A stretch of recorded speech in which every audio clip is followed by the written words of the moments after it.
si, regarde. Là, c'est ton carton. Allez. Jusque-là, c'était assez confidentiel. Toutes les conneries qu'on faisait, mais maintenant, on va le voir. On le sait maintenant.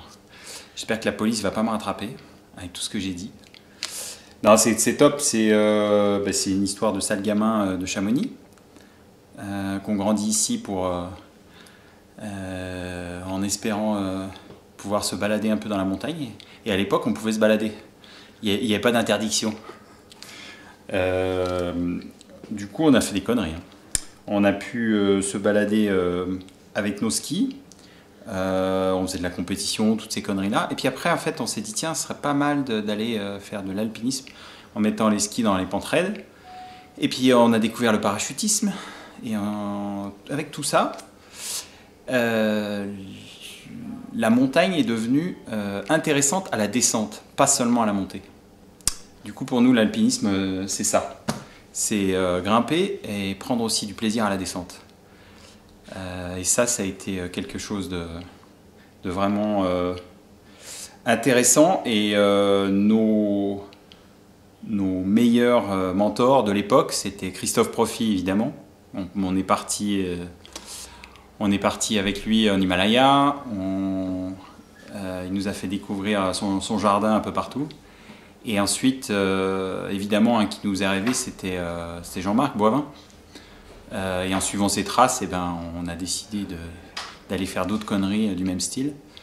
On a commencé à faire de l'artif au Yosemite avec Martial. Et puis ensuite, on s'est dit tout ça, ça serait bien de l'exporter dans des faces un peu raides et un peu hautes où il fait froid. Et du coup, on s'est retrouvé en Antarctique, on s'est retrouvé en terre de Baffin, on s'est retrouvé à Trango. Voilà, mais c'est surtout l'histoire d'une amitié, parce que tout le reste, de toute façon, ça compte pas. Si on a déjà de quoi rêver, l'imagination et de quoi rêver, on n'a pas besoin d'autre chose que des bons potes pour partager des trucs. Et c'était ça, à moi, que je voulais laisser. Je voulais laisser une petite trace parce qu'on suit toujours la trace des anciens, que je me sens déjà un peu un ancien quand même. Et je me dis que si ça pouvait donner d'autres idées aux petits jeunes de maintenant, ça serait dément. Alors si vous voulez venir nous voir et avoir un petit aperçu du texte, on fait une fête au Bar des Planards le 14 octobre à 18 h. Et après, on boit le bar et on écoute du rock. Parce que le livre est au son du rock. Et Arnaud Boudet vient jouer avec son groupe, les Wild Camelot. Alors venez, 14 octobre, Bar des Planards, à 18 h.